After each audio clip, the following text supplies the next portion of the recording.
La última aportación de los españoles que transmitieron sobre todo a sus hijos es esa admiración por México y un profundo amor al país.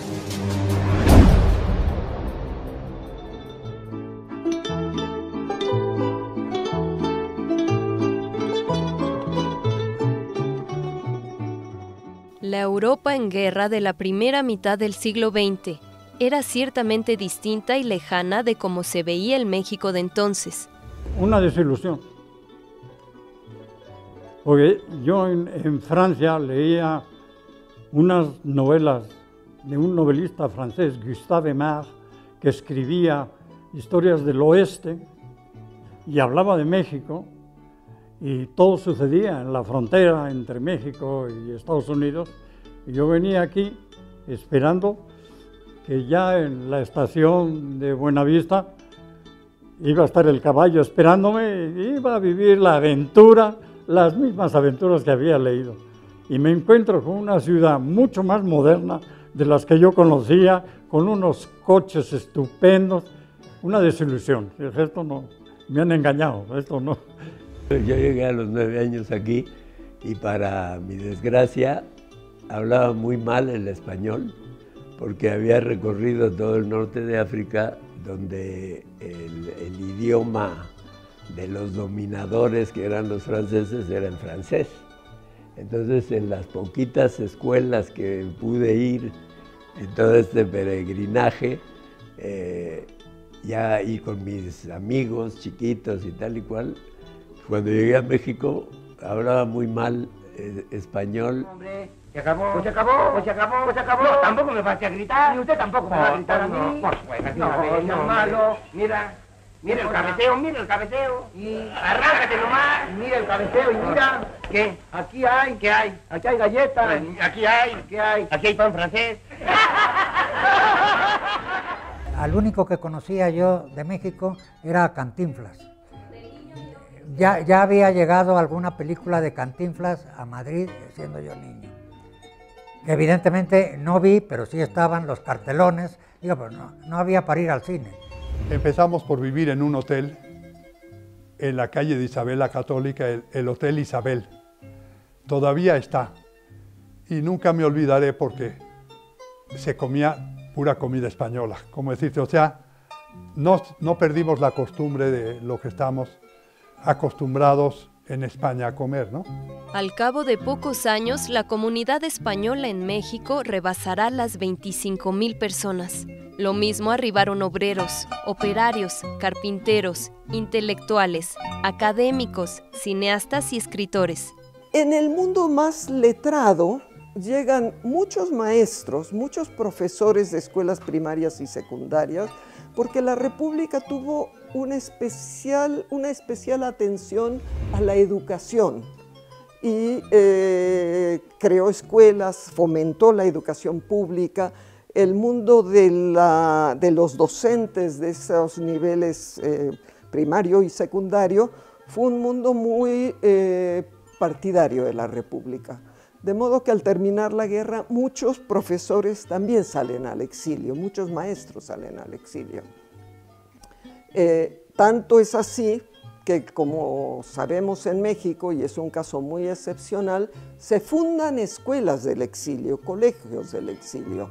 En su destierro, la comunidad española mantuvo un especial interés en que los más jóvenes continuaran recibiendo la educación truncada con la guerra, por lo que fundan el Instituto Luis Vives, el Colegio Madrid y la Casa de España en México, hoy Colegio de México. En mi familia siempre se valoró mucho la educación, siempre se valoró, creo que muchas familias de exiliados de eso nos podemos preciar, ¿no?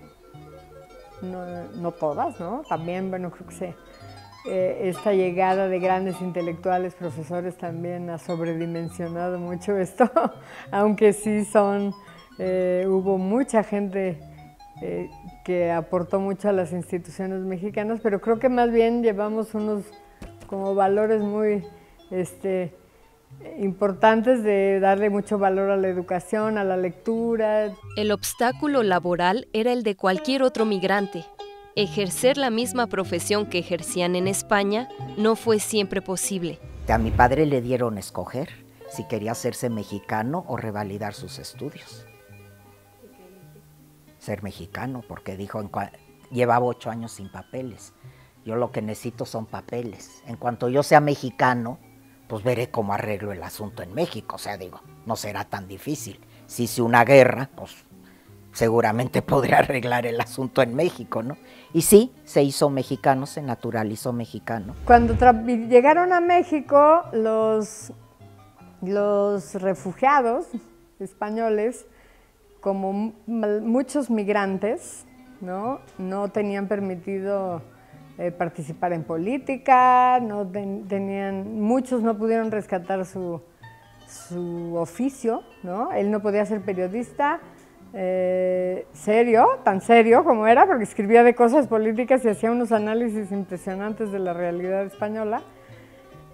Pero aquí en México, y tampoco podía ser abogado, eso le pasó a muchos y le sigue pasando a migrantes, le pasó a muchos judíos. Que él metió sus papeles luego en profesiones, pero pues como todo en este país, tardaron 35 años en revalidarle. Pero mi padre luego se fue a San Miguel de Allende, ahí fue donde por fin se estableció, ¿no? Pero fue director del ISSSTE, trabajó toda su vida, digo. Y luego un día le dijeron, ya está su título revalidado, ya puede venir por él. Ah, bueno, no. Y ya fue por él y dijo, ahora va a pagar la multa por haber ejercido la profesión ilegalmente. Y dice mi padre, si cada año iba alguien a pedirme una mordida de no sé cuánto dinero, ¿no? Pues la multa será, pues no podré pagarla, no podré recoger mis papeles, ¿no? Y la multa creo que eran 30 pesos o algo así. Entonces, no, que cuando decían que esto era un país surrealista era cierto, ¿no? Se trata de una comunidad en general dispuesta a adoptar, a ser adoptada y a sopesar la carga de la nostalgia. En un principio una obsesión de volver, hasta había bromas de que los españoles en el dedo se les había acabado porque este año cae Franco. Y Franco aguantó más que nadie, pero en fin, sí, unas ganas brutales de regresar, porque también el nivel que algunos españoles tenían en España, no lo tenían aquí. Fue una incorporación a la vida mexicana lenta,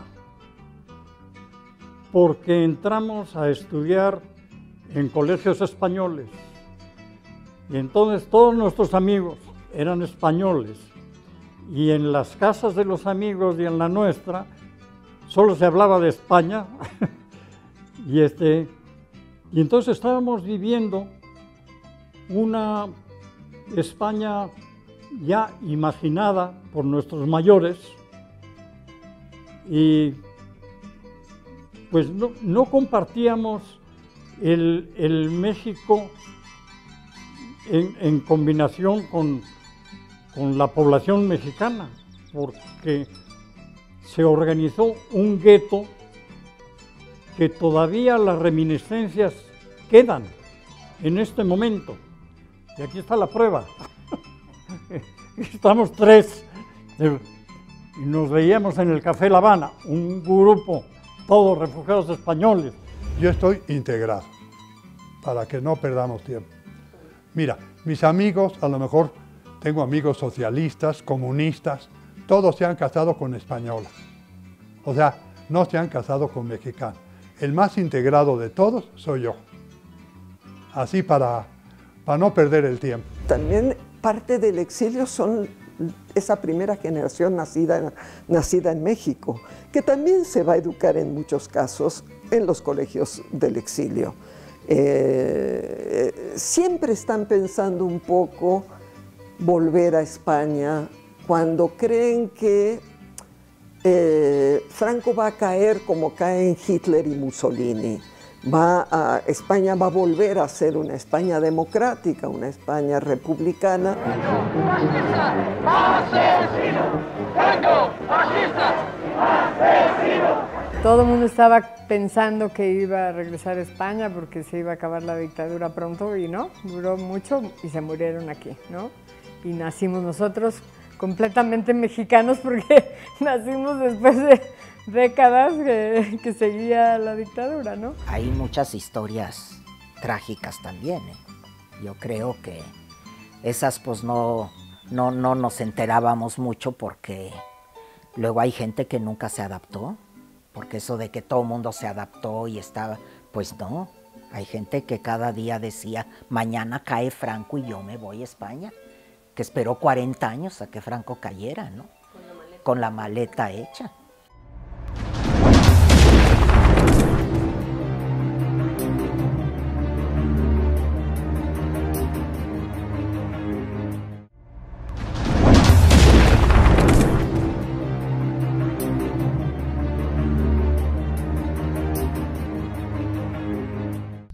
Españoles,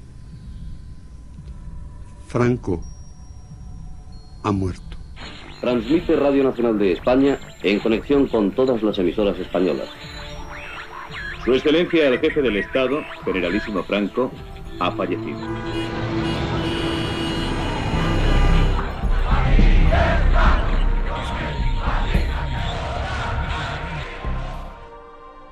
En México, el reconocimiento de la aportación española fue siempre manifiesto. Los nombres de los filósofos, poetas, artistas y académicos, como León Felipe, Remedios Varo, Luis Buñuel y Rodolfo Halfter, forman parte de la cultura nacional. Yo no hice nada. Fue el Jaime. Yo nomás lo vi. Yo quisiera estar siempre con usted, pero usted no me quiere. Es que estoy tan cansada. Mira cómo tengo las manos de tanto lavar. ¿Por qué nunca me besan? Mamá, ahora sí voy a portarme bien. Buscaré trabajo y usted podrá descansar.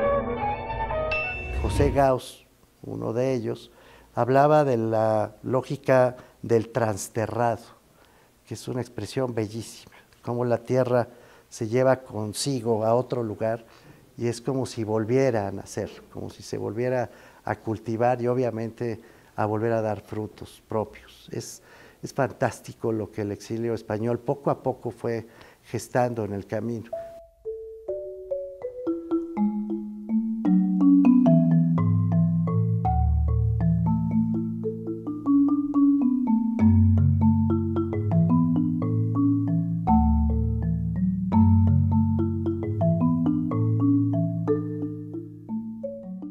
Pues yo creo que esta imagen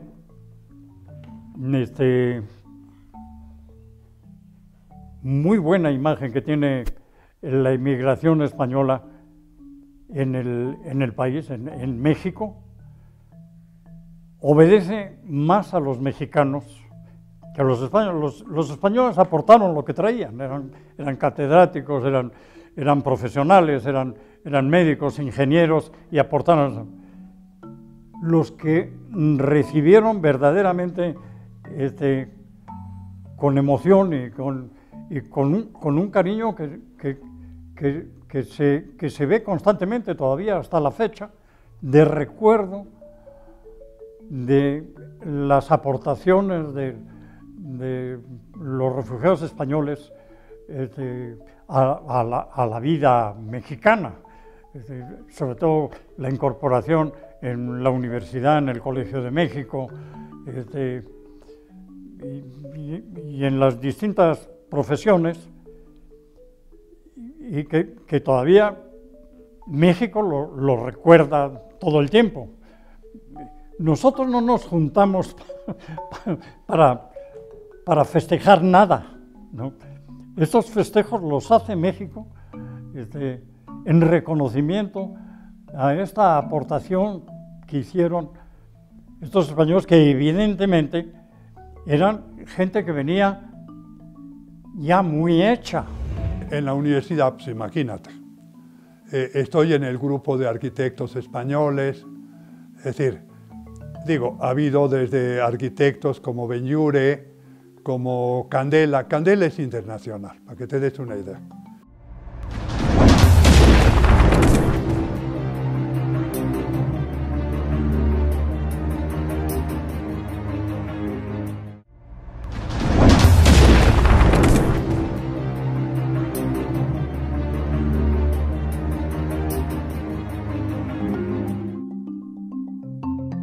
El exilio forma parte de la historia como una experiencia que dejó muchas lecciones, desde las que simplemente incitan al sentido común hasta aquellas de marcado carácter político y social.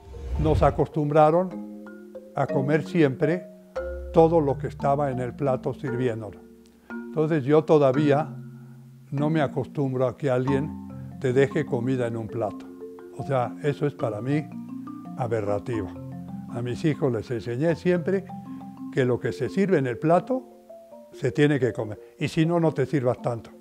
Sírvete la mitad, la tercera parte o no te sirvas nada. Pero lo que te sirvas, te lo comes. Transmiten una cosa que en México no estaba clara, que la moral no es exclusivamente posesión de la Iglesia Católica. Hay una moral laica, tan rígida, tan fuerte y tan sólida como una moral religiosa, que los que la siguen tienen esa actitud firme de que deben de actuar con ellos sin esperar un beneficio ni terrenal, ni supraterrenal, ni ultraterrenal, sino simplemente por cumplir con el deber que uno tiene como ser humano. Esto de que un país de motu propio abriera las puertas a una inmigración que había perdido una guerra, de un conflicto, y que llegando tenía las puertas abiertas para trabajar, para hacer lo que fuera. Eso es insólito. Todavía, si lo vemos hoy en día, como decía Ricardo, peor todavía, cómo están las cosas hoy en día, de toda esta pobre gente que se ahoga en el Mediterráneo porque piensa que la solución es Europa. ¿Cómo estará de mal el África subsahariana para pensar que merece la pena jugársela? Pues bueno, pues esa es la situación es la sobrevivencia, es decir, no sobreviven en sus países. Es insólito, el gesto de Lázaro Cárdenas es insólito en los últimos 100 años de historia de la humanidad. Creo que tenemos muy claro que hay que trabajar todos los días porque México sea mejor para nuestros hijos, porque aquí nos salvamos la vida y porque este país tiene esas características, ¿no?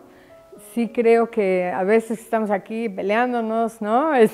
Con tanto lío, las marchas, yo qué sé, ahora hay que recordar todo esto con esta violencia que está viviendo México. Hay que volver a pensar que México es un país que acoge gente, que ha salvado vidas, que ha cambiado gracias a la educación, y en eso hemos estado, creo que estamos nosotros muy conscientes y muy agradecidos, porque sí creo que heredamos una muy clara condición de que que por esto ha peleado mucha gente, que no es una cuestión dada, ¿no? Que ya está ahí, bueno, qué padre, ya tenemos democracia. No, es una construcción que a muchos les costó mucho y que hay que estar trabajando en eso todos los días que nos levantamos, ¿no? La postura internacional del gobierno de Lázaro Cárdenas fue un episodio de una dignidad indudable que sí convendría recuperar, tener presente como ejemplo, en cierto modo, de que se pueden tomar decisiones de marcado carácter soberano en política internacional y no necesariamente implica el caos, ¿no? Sino que puede salir el país más reforzado.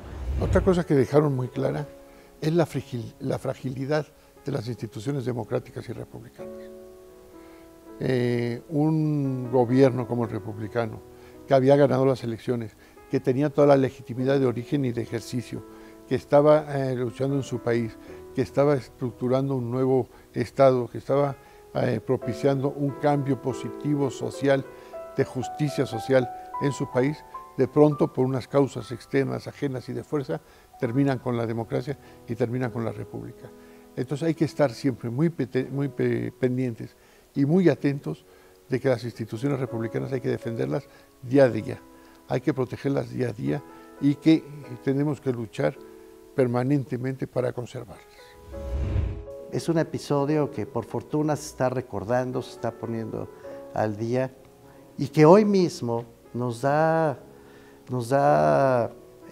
todavía lecciones que debemos tener muy presentes. Por ejemplo, la necesidad de que cuando se plantea un cambio tan profundo como el que planteó la República Española, se mantenga, sin embargo, la unidad en lo fundamental de las personas que habitan en un mismo país, que no se rompan. Siempre que sueño las playas, los sueños solas mi vida. Siempre que sueño las playas, los sueños solas mi vida. ¿Acaso algún marinero, quizás alguna veleta de algún remoto velero, de algún remoto velero?